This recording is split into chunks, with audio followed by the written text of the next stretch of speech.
For those of you who don't know me, my name is Beth Wemigwase. I'm the program coordinator and curator here at the Harbor Springs Area Historical Society. Just finished up 12 years this November at the Historical Society. Well, not finished. I'm continuing, obviously, going into 13 years.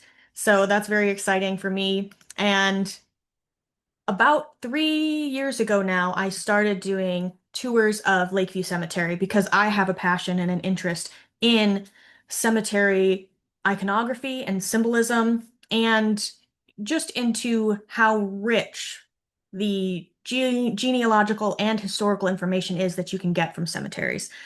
And so I proposed starting a cemetery tour program, and my boss generously agreed to let me do this. And this year, as I was doing the tour, it sort of occurred to me that many people are not up in Harbor Springs this time of year, or if they are in Harbor Springs, potentially they don't have the ability to stand or walk for 90 minutes. It's a fairly long tour in Lakeview Cemetery itself. So I thought, why don't we do a Zoom? We'll get a link, we'll get a recording, and then more people can experience this really important historical asset that's in our community. So without much further ado, we'll go ahead and get started. A reminder that you'll be muted throughout the presentation, but if you have questions, you can just pop them down in the chat and I will see those. So here we go. We'll get started here. So this is Lakeview Cemetery, and this layout is pretty much the same as it has been ever since the cemetery was first platted and drawn up. So Lakeview Cemetery, as we know it, was laid out by landscape architect and surveyor John Swift. So John Swift, he also had several different sons. One was another John Swift Jr., but there was also Ivan Swift, the noted poet and painter. There was Thorne Swift of Thorne Swift Park namesake. There was a Henry, and there were quite a few others. So the Swift name was well known in our area. John Swift Sr. in particular was known for having, as it says here on his business card, designed the Harbor Point Resort, etc. So he laid out the Harbor Point Association 2 years before he laid out the Harbor Springs Cemetery. And this is a fun little newspaper clipping from 1882 here that just says, "Those who consider death as one of the remote possibilities will be glad to learn that the town board is taking measures to plot and improve the cemetery." So from that and other small newspaper clippings that I found, what we know is that Lakeview Cemetery existed prior to it being platted. I believe that probably as early as sometime around the 1870s, this cemetery existed up on the hill. Prior to that, most of the cemeteries would have been either in churchyards or in rural areas, out by Stutzman and things like that, in small little rural cemeteries in between, sometimes just smack dab in between a bunch of farmland. So Harbor Springs Cemetery here, Lakeview Cemetery, we don't know for sure when it was started. I've seen some stones in the cemetery. The oldest I've seen was 1875, but it's officially platted and laid out in 1882. And that platting, of course, allows for people to purchase specific lots within the cemetery. Lakeview isn't actually officially incorporated until 1897. It's officially incorporated with Municipal Cemetery Act number 411 in 1897, and it's agreed that it's going to be managed by a joint group from Harbor Springs and then from Little and West Traverse Townships, and that is how it remains today. I think that the name Lakeview was given to the cemetery at that time. I don't think that it was called Lakeview before 1897, but I'm still digging into it. We'll have to find out more as we go. So as you're looking at this map, what's Pfeffer or Pfeiffer Road here is actually now Cemetery Road. If you come past the Presbyterian Church and come up the road, this is sort of the main entrance. And the office would be, well, actually the main entrance is kind of off the map, and the office would be over here. And there's a shed right here, smack in the middle of section E, that you'll see in these videos. So I'm going to play these very short clips just to give you a sense of the cemetery itself. This is Cemetery Road again, and you come in off Cemetery Road there, and We'll let this play. I'm going to turn the sound off because they were trimming trees today. And there's the office back there. And here is that shed that I mentioned. So this is the shed that's on the map in section E of the cemetery. So here's the shed again on their map. And then here it is in the video. And I'll just let this play a little bit. Just gives you a look at what is sort of the oldest section of the cemetery. And many of the monuments in this section are ones that I have cleaned or done research on. You can sort of tell that by how bright white they are. They sort of stand out a little bit as monuments that I've cleaned compared to the ones around them. Specifically, the one I'm going to show you in a second here. And we will be talking about some of the monuments in this picture. Let me pause it. This stone right back here, I don't know if hopefully you can see my cursor. This stone back here is one of the oldest. It's 1875. I still don't know anything about the people buried there, and I'm trying very hard to find out. But this, you can see, is what all of the stones would have looked like when the cemetery was first getting its start. This brilliant, bright white marble instead of this grimy sort of color back there. This is what they end up looking like if you take some time and clean them. They turn this beautiful bright white. And then here's just a quick glimpse at the rest of the cemetery. And most of the stones we'll be covering today will be in this sort of first section and in the sections which I consider sort of the old portion of the cemetery. This is just another quick look at a few of the stones in the background, all of the white crosses on Odawa graves. And this is the stone of Joe Showman. He was an Anishinaabe warrior in Company K, which was a Michigan sharpshooting unit during the Civil War. And it was an all Anishinaabe regiment. We actually have several other videos about that information about Company K on our YouTube page. So if you have any interest in that, I recommend you go to our YouTube page and see those. The other thing I wanted to point out is that there is a specific portion of the cemetery that from its platting has been devoted to veterans of the Civil War. And veterans of the Civil War belong to an organization called the GAR, or Grand Army of the Republic. And here in Harbor Springs, our post was the I.B. Richardson Post of the Grand Army of the Republic. And this newspaper article is from 1883, so just a year after the cemetery is officially platted. It says that the Post have been improving their lots in the cemetery and have the most attractive location in the grounds. They own 2 lots and a fraction of a third. It's been enclosed with a neat picket fence. Over the arched gateway is the name of the Post, and a monument is to be erected to the great army of our nation's dead. Next summer, flowers and shrubbery will be planted.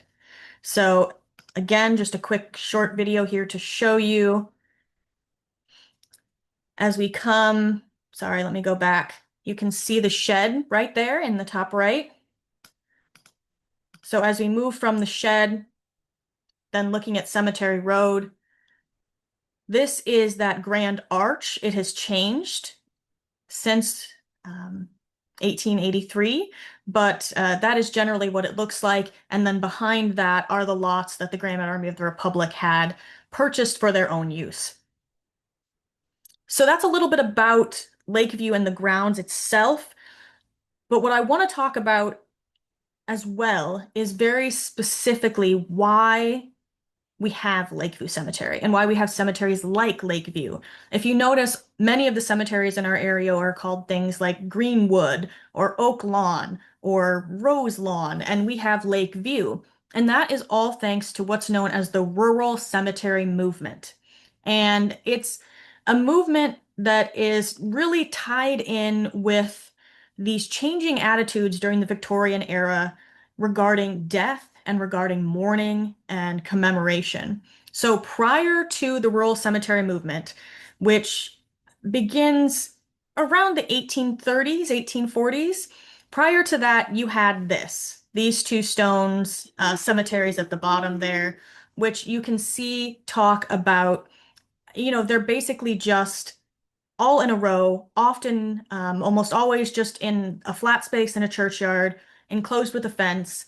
You didn't purchase a lot. You were just buried in the next available spot in the yard next to the next person. And one of the things that really captured this changing attitude towards where we house the dead and how they're commemorated is the change from this skull and crossbones motif up here to a winged angel or a cherub. And I only have three pictures up here, but you can actually chart this symbolic change over the decades, moving into the rural cemetery movement and into the Victorian era. And, I could show you 20 pictures that really go into detail of how the crossbones slowly turned into a skull with wings that slowly turned into an angel's head with wings. And this actually eventually turns into a weeping willow, which is just fascinating to me. But it's about that changing attitude towards death as well. So again, as I mentioned, this is tied into the Victorian ideals surrounding mourning, but those in turn were influenced by the growing urbanization and growing industrialization of our country. There weren't a lot of places where people could go to be out in nature and to enjoy nature. And many cities didn't have public parks or anything like that. And so the rural cemetery movement was basically a chance for those people, the burgeoning middle class, to get out back into nature and to commemorate the dead in a much more elaborate, romanticized way, rather than looking at them as skull and crossbones. It's a grim fate. Everyone has to die. Get right with God because your time's coming. To a much more reminiscent and elaborate form of mourning where you remember and memorialize the dead as opposed to using them as a warning about your fate. So we go from cemeteries that look like this to cemeteries that look like this. So they are usually platted in advance, laid out by landscape architects and designers. They include things like fountains and landscaped ponds and rare trees and all of these winding walks. And that shift really changed the way that cemeteries were used and honestly the way that the dead were buried. Because you have a cemetery that's been platted in advance, people can purchase lots in advance. And that leads to people setting up what I call sort of plat markers, or often you'll see one large monument with the family name on it, a family marker with smaller stones on either side. And we'll see some examples of that later. And this is what allows that to happen. And families do that because people are going to be strolling through this lovely, beautiful, scenic park, and you want them to know your name and know what you are being remembered for. So Lakeview is founded right in the middle of this movement. And so that's why I believe that, it was platted. Here we go. You can see these beautiful winding lanes. Obviously, this graph isn't a fantastic showcase of the many trees and lovely little secluded spots there are in the cemetery itself. But that's why they had a landscape surveyor lay out and plat the cemetery. It's all part of that movement. And we have some really early records from that time period, which are held at the cemetery. And a big thank you to Gunnar and Johnny, who had me come out to the cemetery and let me see some of these really fantastic books. And they have some early financial ledgers, some minutes, and things like that. And they let me come out and see them. So this is basically a receipt for the purchase of a lot. This person purchased the southeast fourth of lot number 46 in section D in Lakeview Cemetery itself. And then on this side, on this ledger, you can see also that people are purchasing lots. So this is cash from Miriam Ford for a cemetery lot, and then all the way down, we have Elijah Jones, Mary Meacham, Miss Ella Backus, Helen Jones, and it's just really interesting to see these names and to for me, I recognize quite a few of them, and it's just interesting to see them showing up in these ledgers. So I've used a combination of newspaper research, research on findagrave.com, and research in their books most recently to learn more about some of the graves that we're going to be looking at. So, with all of that said and that background on the cemetery, we're going to move into looking at some of the actual graves themselves. And just sort of to keep in mind that that background is important to how the entire cemetery looks today, and why it looks that way. So we'll be talking primarily, let me go back to this image here. So again, here's the shed in E. We'll be primarily talking about graves that are in this old section here in A, and then in E, D, and then over here a little bit as well. We pretty much ignore anything further, mostly because I find the Victorian era graves to be the most interesting with their symbols and their iconography. Um, and I just don't have time to uh, cover all the graves I want to, so I had to be a little more specific. So we're focusing on graves sort of pre-1920 and on ones that I found the symbolism of to be particularly interesting. Now, this section here, I forgot to mention, this big square is what is today Holy Childhood Cemetery, and what has been Holy Childhood Cemetery ever since this was platted in 1882. There was always a section set aside for Holy Childhood, and if you go to the cemetery today, there's signs at both of these sort of corners that mention that you are moving from Lakeview Cemetery into Holy Childhood Cemetery. It's literally just across a little walking path. Um, and it's still maintained and managed by those in Lakeview. But you can see that this West Station was established in 1898. So, moving on to some of the graves. We're starting out with the Chatterdons. So the Chatterdons' graves I chose because they really tie into this rural nature aesthetic that is going on at the time. There was a movement called the rustic movement, which is exactly like it sounds. It's about going back to nature. It's about using these natural sort of symbols and motifs in everything that they did, including in gravestones. So in this, you can see these are actually branches that frame each of these two stones. And so these are the graves of Sanford Chatterton and his wife Caroline. And we're very lucky that we actually have a picture of Caroline Chatterton right here. She passes away in 1908, quite a while after her husband. Um, well, I suppose not quite a while, but a little while after her husband passes, he passes in 1896. So both of them were here in Harbor Springs. They're originally from Berry County, in the sort of Kalamazoo area, but they moved to the Harbor Springs area around the 1880s. And actually, if you go out by Nubbs Knob, there's a Chatterton Road that is named after them. And their son, one of their sons, named Ira Chatterton, is on the 1902 plat map on that portion of land where Chatterton Road is today. They had many children, Caroline and Sanford did. I found a Mary, a Catherine, Ira, Alexis, Emery, Eli, Otto, and Ida. I am not sure where all those children ended up because when you look at the cemetery, it's just these two stones. There's no family marker and there's no other Chatterdons buried with them. However, I did eventually find Catherine. She married a gentleman named Freeman Jackson, and is also buried in Lakeview, but in a different section of the cemetery. Most of the family in about 1905 ended up moving back to Kalamazoo, in the Kalamazoo area, as well as Battle Creek in Detroit. And so far as I can tell, only Catherine remains in the cemetery. So that's just a fun example of a rustic looking stone. And really one of the only examples of the use of branches and tree limbs in the cemetery. Moving on, I wanted to show you the Fetters. So this is the tomb, the family marker for the Fetters. It's a little bit difficult to see, but their name is actually on this side.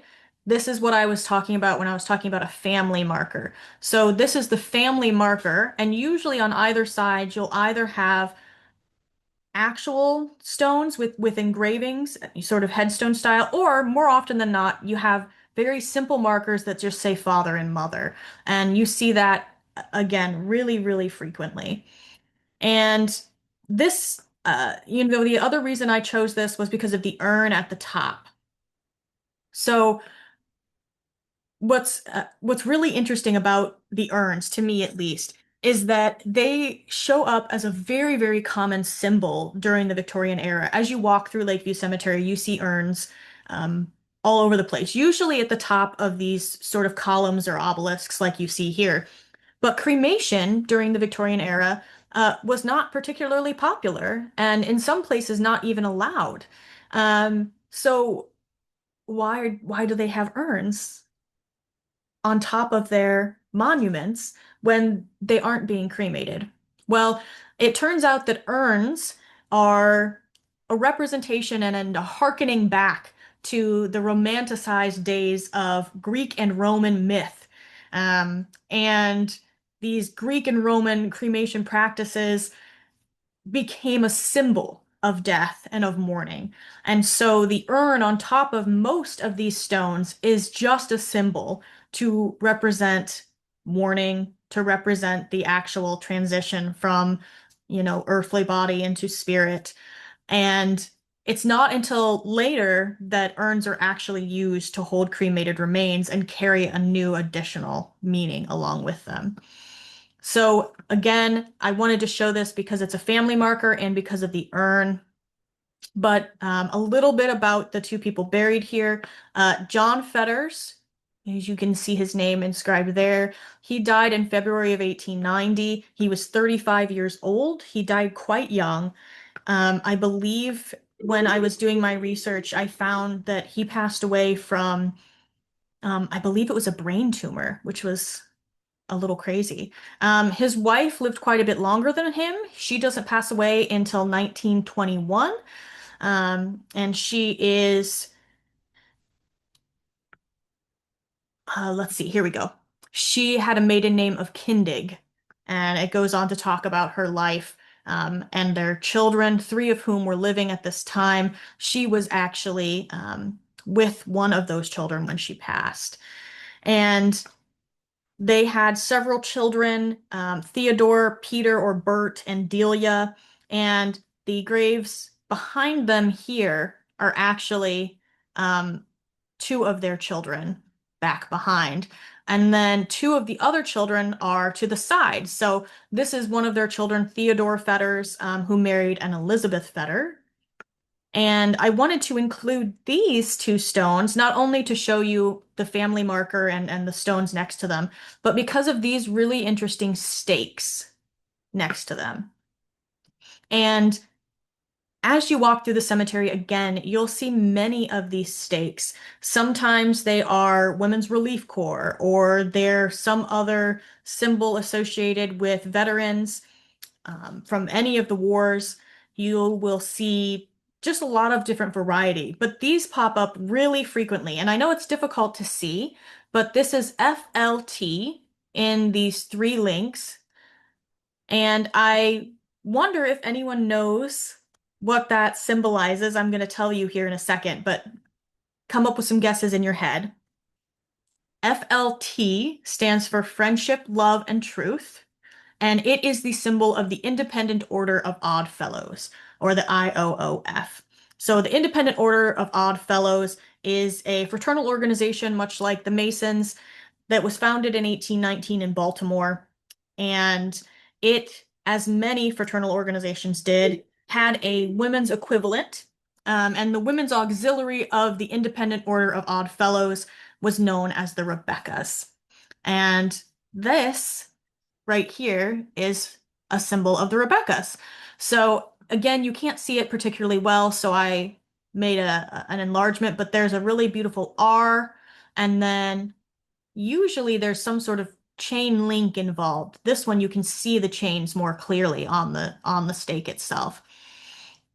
They're in quite bad condition, but they're still there. And one of the things that you might ask yourself as you see all of these markers is why. Um, Obviously, some people were very proud of the fact that they were in these fraternal organizations, but proud enough that you wanted it staked next to your grave? I don't know. Well, it turns out that many of these fraternal organizations were helping to cover funerary costs and provided life insurance or provided money to cover and purchase tombstones. And so that was one of the many benefits of belonging to these fraternal organizations. And as such, if you belonged to one and they helped cover your funeral expenses, you almost always had one of these stakes placed next to your stone. So as you see those, and we'll see a few examples later as well, that's why they were placed there.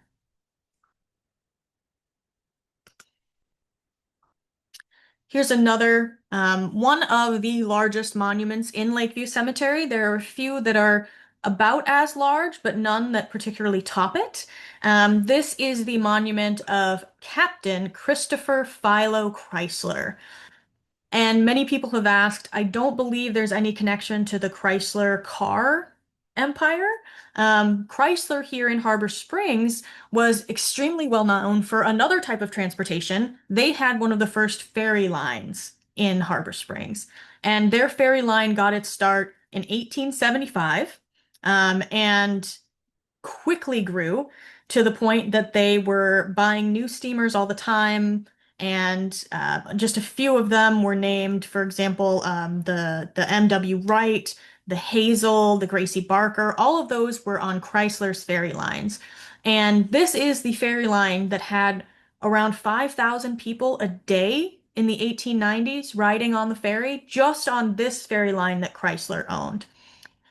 Chrysler's son, Walter E. Chrysler, also helped run the business after the elder Chrysler passed away, and it was a thriving business up basically until the advent of the automobile. So, Captain Chrysler here, his stone is fantastic, and it's obviously quite large because he was rather wealthy at the time. So, one of the things I wanted to highlight is this at the top. I mentioned that there are many, many urns in cemeteries, and sometimes you will see urns at the top of columns like this. And when I first saw this, I thought it was an urn until I got a closer look. And I'm not particularly nautical myself, so it took me a while to realize what this is. But there's an anchor here and a rope. And then this in the background is what's called a capstan. A capstan is where you, for those who are also nautically challenged like myself, you would put wooden poles or slats into these sides and then run around it to raise and lower the anchor. Hopefully that made sense. But so it makes a lot of sense that the captain of this ferry line and the founder of the ferry line would have this anchor and capstan at the top of his monument. And as he passes away in 1880, and just about 1889, I'm sorry, 1889. It's difficult to see on here, but he passes in 1889, and there's a really fantastic newspaper article that comes out describing his monument that I'm going to read you just a little bit of because it's quite small here, but it really describes it quite well. So it talks about that the monument stands nearly 10 feet high and is made of the celebrated Concord granite quarried at Concord, New Hampshire. Upon the pedestal, which rests upon a solid granite base, is the name Chrysler. You can see that right here, cut in bold relief. Above that is the die-polished four faces, right here, with the inscription of Captain Chrysler on the south side. And this is that south side there. Above that is a beautiful cap with an Old English C cut into its west side. Again, you can see that right here on the cap. And then it goes on to say, instead of the usual urn for a finial, there is the appropriate design of a capstan, anchor, and chain. The whole constitutes a fine piece of workmanship and shows great skill and taste in the builder. It is without question the most artistic monument in northern Michigan. So I thought that was fantastic that not only do we have a surviving newspaper clipping describing his obituary, which we do, but we actually have a newspaper clipping from 1889 that talks about the stone being placed in Lakeview Cemetery itself. So that's one of my favorites. I hope you enjoyed it as well. All right, so moving on again. This is a monument that I chose mostly for the symbolism on it, but also because I knew it would clean up really well. It's this beautiful white marble that once you clean up just really brightens. And this is the monument of Hattie Rutledge, Hattie or Harriet. She passed away in 1903. She was 45 years old. And there's a couple things I'll draw your attention to on this monument. First, a little bit about Hattie. Um, and unfortunately, I couldn't find a ton about her. I know that she was married, as it says on here, Hattie, wife of F.P. Rutledge. So that's Franklin Rutledge. And coincidentally, Franklin's second wife, Phoebe, is also buried in this section of the cemetery. I found her later. But Franklin's third wife and he himself are buried downstate. So two of his wives are here, but not the third.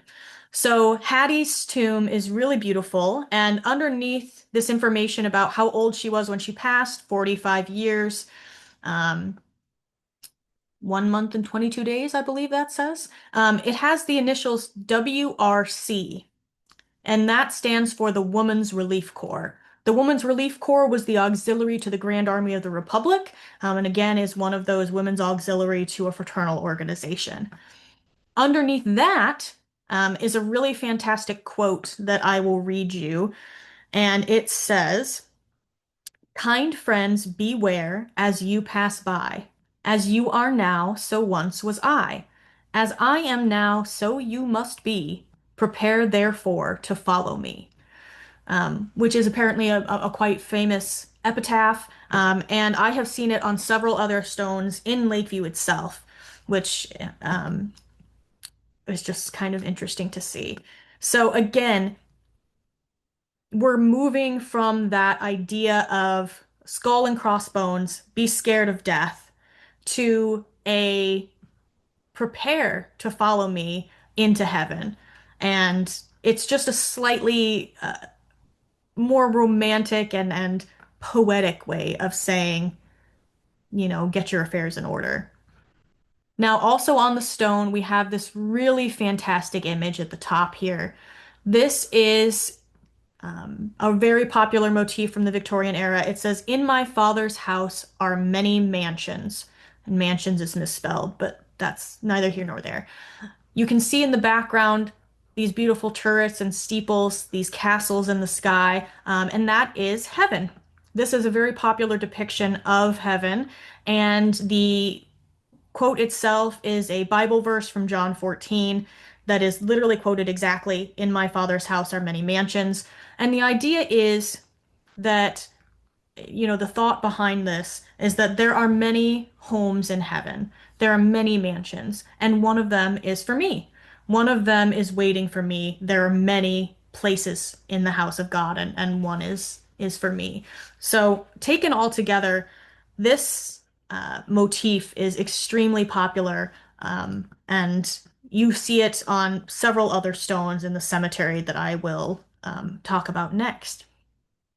Now, as far as I know, um, Hattie didn't have any children. She passes away at 45, as I mentioned, and her husband does go on to remarry, but there are no other Rutledges buried anywhere near her. There is this really interesting impression in the ground and stone buried underneath the ground here.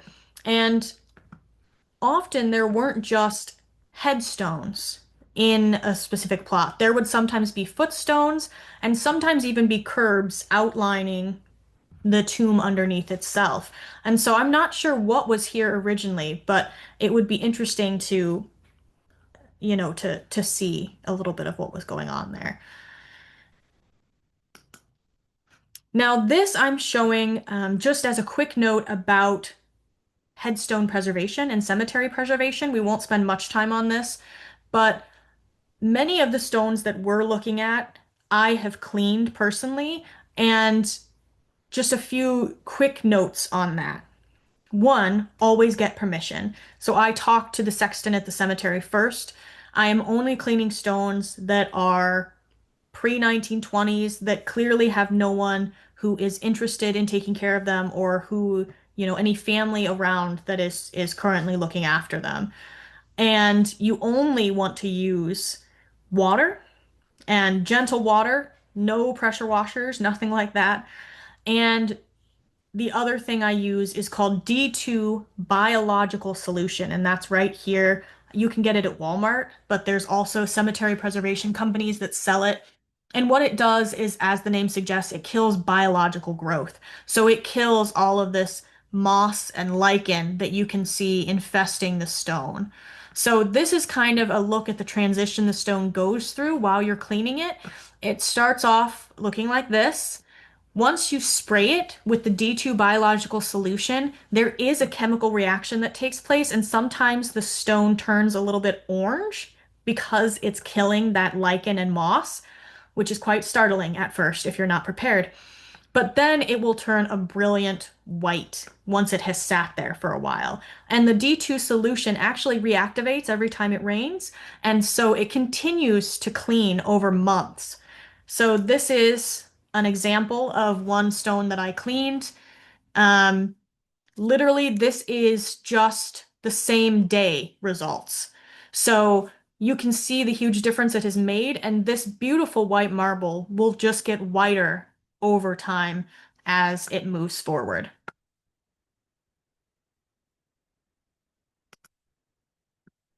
All right, moving on again, and we'll hopefully stay in time here.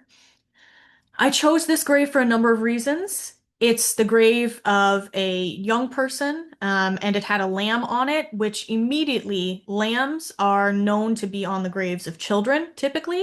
You will see lambs, you will see doves, you will sometimes see daisies, which you actually can barely see, but here there are a few daisies, on this grave as well as a lamb. Occasionally, you will also see either flowers that are in a bud form, meaning that the life has been cut short before the flower or the life has been able to bloom. And sometimes you'll see a bud on like a branch that has been broken, which indicates a life cut short. So there are a lot of different motifs you see on the graves of children, but a lamb is a big one. And so I wanted to explore this stone and I found out who it was and where it came from. So this stone, like many things, could be purchased from the Sears Roebuck catalog. So this is a picture of a Sears Roebuck catalog from a little bit later than the stone actually is aged, roughly the same year, and you can see it's almost identical. It's got the same floral design, this sort of swooped back, the lamb, everything. It's just it's crazy. When I first realized that the Sears Roebuck catalogs offered this. And as I started looking, I found more and more in Lakeview Cemetery that are exact matches to some of the different stones that you could get from Sears Roebuck, which is just interesting to think about today. I know you could buy entire houses off of Sears Roebuck, but apparently you could buy tombstones as well. So this is the grave of Maud May Bentley. She was born in 1897 and got married to Christopher Bentley in 1914 here in Harbor Springs. Um, Tragically, she died just less than a year later after giving birth to twin daughters in uh, in January of 1915. And actually, I'm sorry, I have that wrong. I'm going to update that. Um, she passes away as she's giving birth to these twins. She's only 17 years old, 7 months and 2 days when she passes away. She's not even 18, which I thought might have been the reason that her grave was one of a child. Until I found out what happened to the twins. So unfortunately, I found some newspaper clippings from later on in 1915 that talk about the children passing away. Um, and they're listed here. So it says Doris, the 8-month-old daughter of Christian. They got his name wrong. His name, as I mentioned, was Christopher. Christopher Bentley died Friday afternoon after a few days' illness. Then it goes on to say the other little 8-month-old son, again, its daughter, died last Wednesday. This was the twin to the little girl that died last week. So unfortunately, they both pass away at about 8 months old. And I believe, and the cemetery believes it's in their written notes of who's buried in this specific plot, that both Doris and Dorothy are buried in the cemetery in the same plot with Maud May. And that, I think, is why they end up with the lamb on the grave. These are two other examples from Lakeview Cemetery of children's graves. This one, Freddie Ingalls, passed away when he was only 7 years old. Again, you can see a lamb here. It's been obviously very weathered, so the ear and some other portions of it have vanished. Um, and on this side, there's a dove and a lamb in these inset circles. And both of these children, it's very difficult to see, but I believe this is Bertha and George. They passed away. This one aged 2 years, and this one, I believe, aged one. Again, we're missing quite a lot of information on the stone itself, but it's just to give you an idea of the other types of stones that you might see in the cemetery. Okay, let's see. Here we go. So the next stone that I wanted to talk about, I initially chose again because of the urn at the top, the finial crowning the top of the cylinder. And then as I dug deeper, I realized that I had quite a bit of information about this family. So this is the stone in the grave of Emma L. Roos. She was the wife of Sylvester J. Roos. She passes away in 1891, aged 39 years old. And I believe she dies also in childbirth, but it's very difficult to say for sure. So this is one side of the monument. If you look at the full grave here, Emma's inscription is on this side, and on the very next side is Clinton R., who passes away when he is only 3 years old, and Emma, another Emma L., who passes away when she is only aged 1 month, and also an infant daughter. So I believe, and then it says children of S.J. and E.L. Roos on the bottom. I found a newspaper article that is from when Emma died in 1891, and it says that the infant child of S.J. Roos died yesterday. And I believe that's the infant daughter that they did not name. And I believe that that was the cause of her death as well. They did have some children who survived. And I am deeply grateful to the descendant of one of them for providing quite a few images of Sylvester Roos and their family. This is actually a picture of Emma. And this was taken, let's see, she passes in 1891. I believe the picture was only taken like 2 years earlier, like in 1889. So this is a picture of her quite quickly before she passes away. And then these are some other pictures here. This is Sylvester, and it's him in his Independent Order of Odd Fellows uniform, which I love because it ties back into those earlier stones we saw. And then these are two images. Sylvester was a well-known builder and carpenter in the area. This is one of the homes he built, I believe it might have been on Harbor Point. And this is him working with his crew in Weequatonson. And then there was a local paper called the Artesian Well that was published for a short time in Harbor Springs. And he has a whole article here about S.J. Roos, talking about what a fantastic builder he was. And he and Emma, before she passed away, they had three other children who were living, Herbert, Ruby, and Austin. They show up on a 1900 census in Owasso, which is actually where this picture is taken, Owasso, Michigan, with Sylvester and his second wife, Izora. So he remarries 2 years after Emma passes, and they end up moving down to Owasso, Michigan. And they don't have any additional children as far as I could tell. Um, but I did really enjoy being able to actually see into the life and work of someone who was buried at the cemetery itself.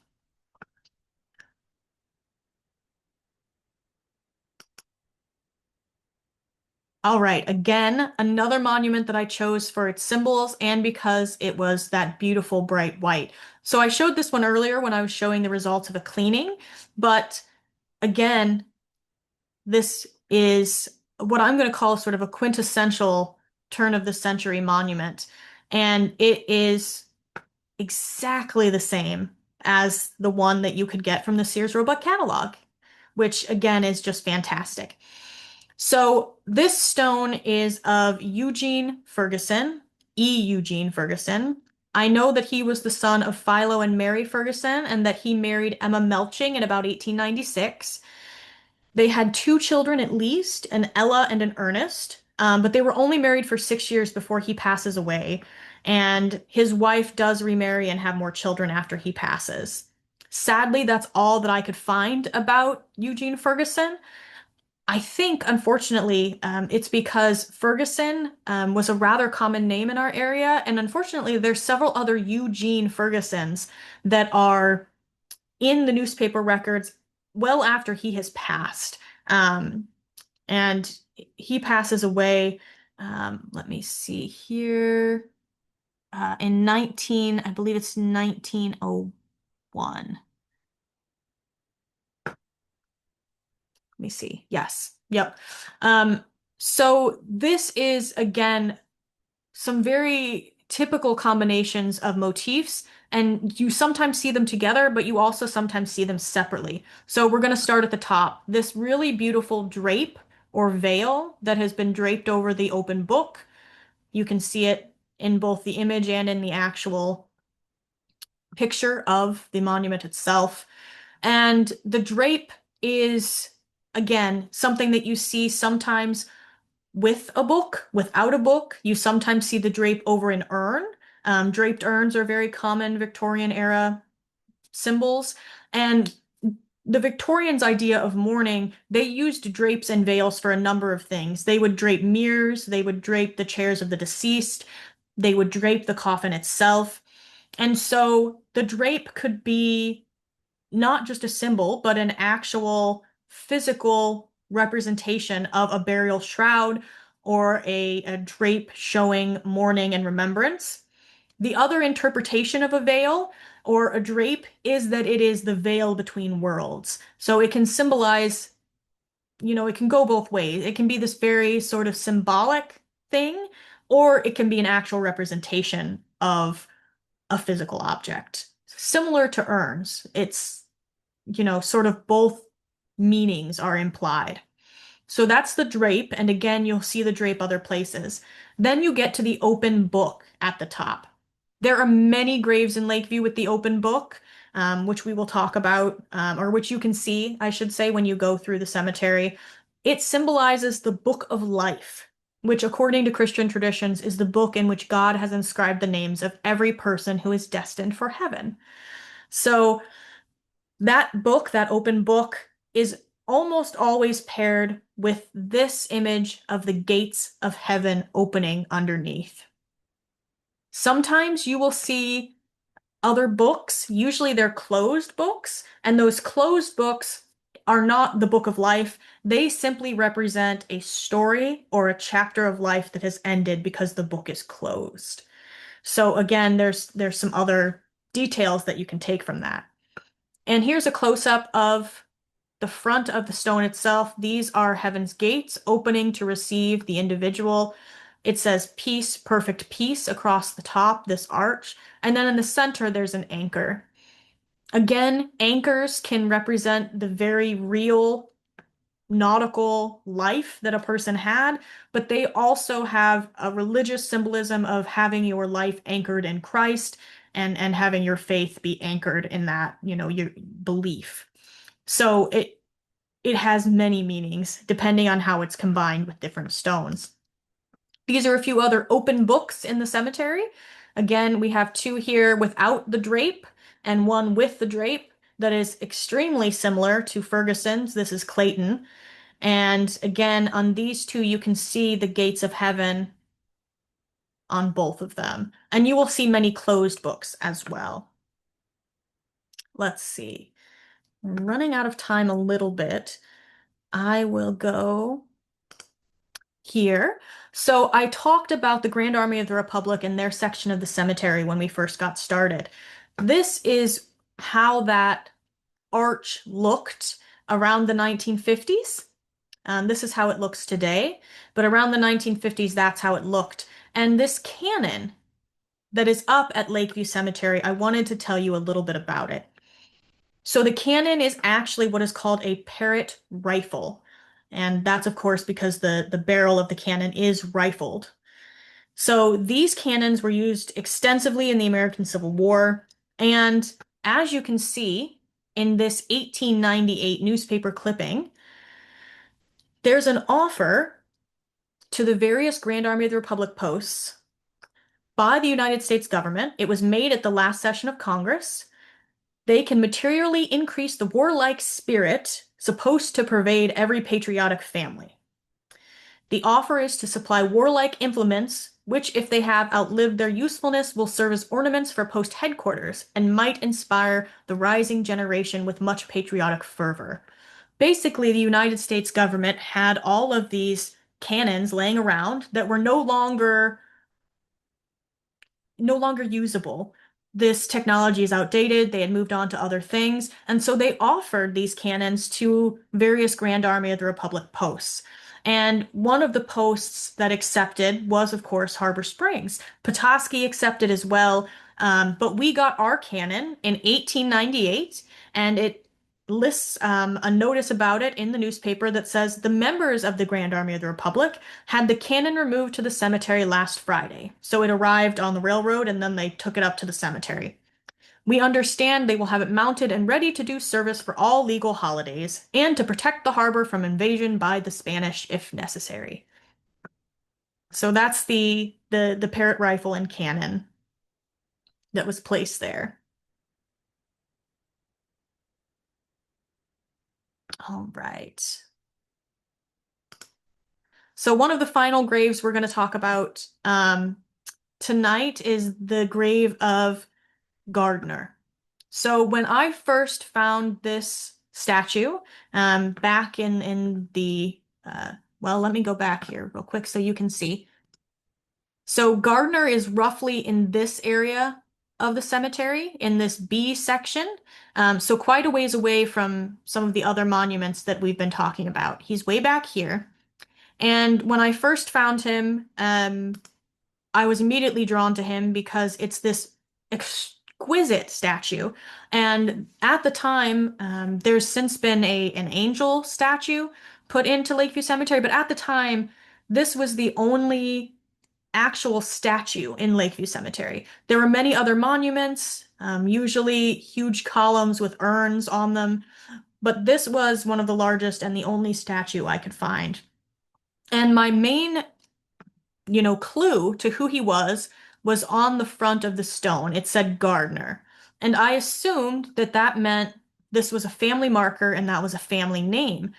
So this is just a quick video so you can see a little more closely what he looks like. And this was my sort of largest second clue to who this might have been. Again, the rustic movement, and if you tie in some of these various themes we've talked about during this lecture, the rustic movement and how the graves of children are often symbolized as branches or limbs cut short or toppled, this broken tree trunk that he's leaning on is covered with these woodpecker holes and is indicative of a life cut short by tragedy of some kind. So I started doing some digging and I discovered who this was. So this was Earl Wright Gardner. And Earl Gardner was attending school at at U of M in Ypsilanti, and very unfortunately, Earl Gardner met an awful fate there. He left to attend the University of Michigan, When he was just barely 18 years old, he was a member of the law class at the University of Michigan. And as an 18-year-old and, a track for law, he was obviously under a remarkable amount of pressure. And it goes on to talk about the fact that he and one of his companions, um, wishing to make a little bit of money, left school at the close of the semester in February and for 2 weeks were employed at the Ypsilanti paper mill. Now, their families did not know this, and Earl's father was Dr. Levi Wright Gardner, who you can see in this picture here. And Dr. Gardner was a very well-known person in Harbor Springs, and this was his house. And it still exists on the corner of Gardner and Bay Street. This beautiful home, this Victorian home, was the home of Dr. Levi Wright Gardner. So his son, Earl, was in law school, was struggling, decided to drop out of school, and got employed at a paper mill, but left his address as his boarding school address. And so his parents didn't realize that he was no longer attending school there. And unfortunately, while he and his companion Joseph were traveling to the paper mill one day, they are struck by the Wolverine Flyer, the railroad engine here, and killed, unfortunately. Earl, it says, was instantly killed, his body being horribly mangled. His companion, Joseph, who was 30 years of age as opposed to 18, was also run down, but it is believed at the Detroit Sanitarium that he will recover. And it goes on to talk about them being employed at the Ypsilanti paper mill. So this, if we go back and look at his statue, you can see in his hand the diploma that he would never receive. And I heard in my very first tour, I was told that this statue was actually commissioned. It's of Italian marble, commissioned by a sculptor in Rome, by Earl's father, Levi Wright. And that is why it is so breathtaking and why it is, in such good condition even today. I mean, if you look very closely, you can see the wrinkles on his fingers, the creases in the sleeves, the buttons. It's just an exquisite statue. And I have it looked not so exquisite before I got to it, but today it's really brightening up nicely. It could use another treatment of D2, which I will get to at some point, but it has really brightened up considerably and you can see him much more clearly now, which I like to think is a testament to, it's a nice way to remember him. And I was told that even into the 1920s and 30s, and he passes away in 1906, but was very fondly remembered by his classmates. And so even into the 1920s and 30s, even 40s, classmates up at the Harbor Springs High School during homecoming or game days would come down to that statue and dress it in letter sweaters or scarves in sort of a patriotic spirit, which I thought was very sweet. So we are going to end with Earl, and hopefully you've enjoyed this presentation. I do have time for a few questions if you have any questions, and hopefully we can do another one of these Zooms soon where I can show you some of the other stones we didn't get a chance to talk about today. And if you do have any questions, I'd be happy to answer them. Let me see. Oh, how are the urns secured? That's a good question. Let me come back to, so this stone here of Maud May Bentley, how they were put together is this stone would have sort of a peg of stone in the bottom of it that would then slot into this base stone and be cemented in. And that's how most stones were secured. But then when you get much larger monuments, like the Chrysler Monument, or the Fetters Monument, usually there's some type of rod going through the urn and into the top of the column to secure the finial in place. And oftentimes that connection is not weather tight, and so that begins to rust. and you do see many sort of columns that look like they might have had a finial at one point and no longer have one. And that's because it has been blown over or lost at some point in the past. So it just sort of depends. I believe, let me come back to the Roos one. Roos is still attached as well, but there are many as you wander through the cemetery that you look at and you think, maybe that was supposed to have a finial on the top of it at some point. Let's see. Do we have any other questions? Let me see here. I'll give people just a second in case you're typing.